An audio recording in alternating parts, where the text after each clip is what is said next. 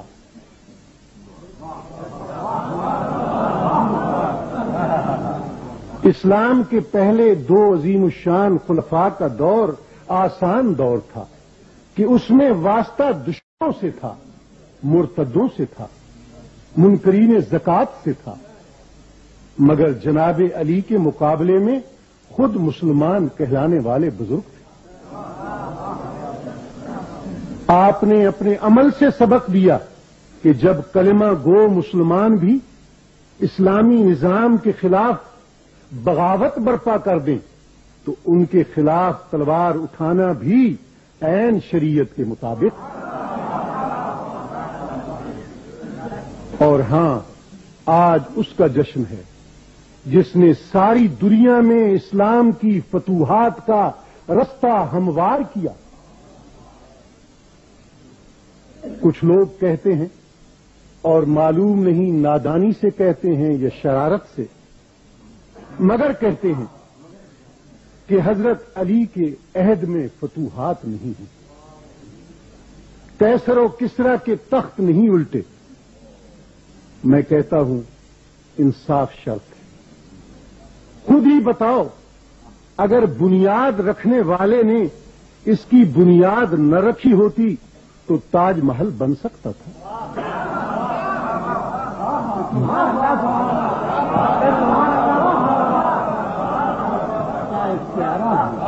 بیج بونے والے نے بیج نہ بوئے ہوتے تو فصل کٹ سکتی تھی. اگر بدر و احد اور خیبر و خندق کے مارکے سر نہ ہوئے ہوتے، ذوالفقار حیدری نے عمرو ابن عبدود اور مرہب کو دو ٹکڑے نہ کیا ہوتا، اور بدر و احد میں بڑے بڑے دلاوروں کو موت کے گھاٹ نہ اتارا ہوتا تو ایران اور روم تک پہنچنے کی نوبت آ سکتی تھی.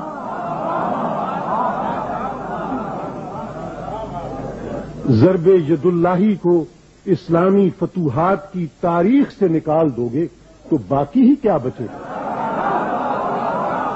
جس کی اولاد جیسی اولاد چشم فلک نے نہیں دیکھی. تاریخ کسی ایسے دوسرے خاندان کو پیش نہیں کر سکتی جو حکومت میں نہ ہو مگر پھر بھی دلوں کا حکمران ہو، جس نے ظلم و ستم اور آمریت و استبداد کے ہر دور میں لگاتار قربانیاں پیش کی ہیں.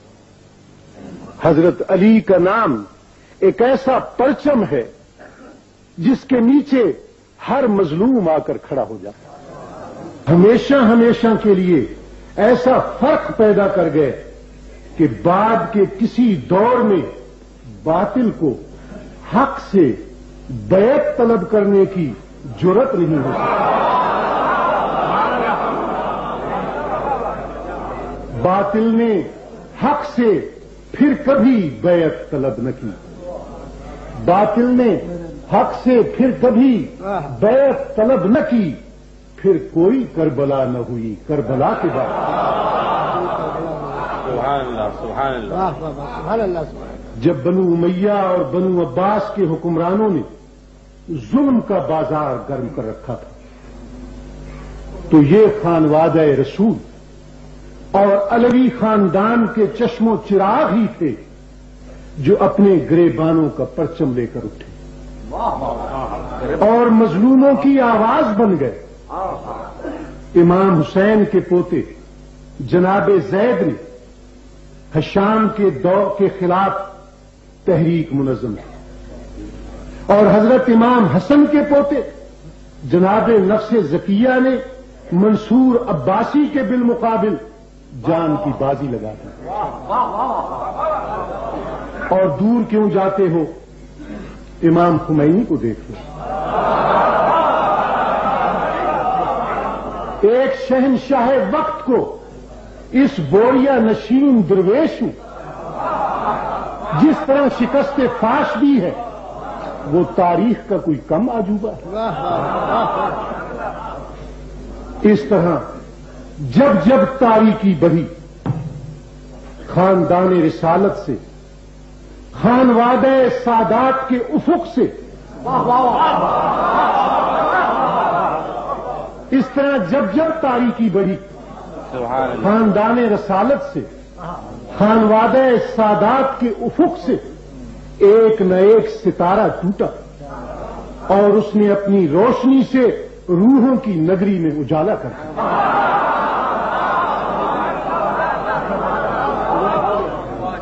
سلام اس پر کہ جس کے نام لیوا ہر زمانے میں، سلام اس پر کہ جس کے نام لیوا ہر زمانے میں بڑھا دیتے ہیں ٹکڑا سرفروشی کے فسانے میں۔ تاریخ اسلام میں جتنے مشاہیر ہیں سب ہمارے سروں کے تاج ہیں، جتنے صحابہ کرام ہیں ہماری آنکھوں کا نور اور دلوں کا سرور ہے، مگر ان میں سے کون ہے جس کی دوسری یا تیسری نسل کے کسی فرد کا نام بھی ہم جانتے ہیں؟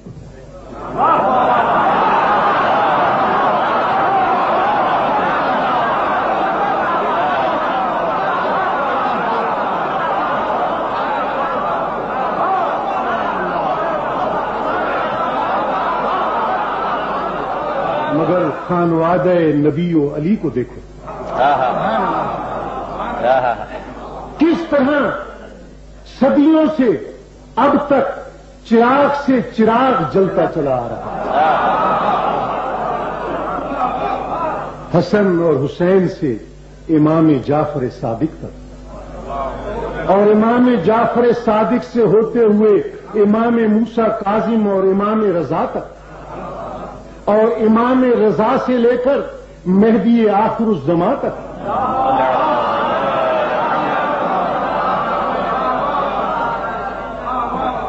کتنے چاند ستارے ہیں جو آسمان اہل بیت پر جگمگ جگمگ کر رہے ہیں۔ شگفتہ گلشن زہرا کا ہر گلے تر ہے، شگفتہ گلشن زہرا کا ہر گلے تر ہے، کسی میں رنگ علی ہے، کسی میں بوئے رسول۔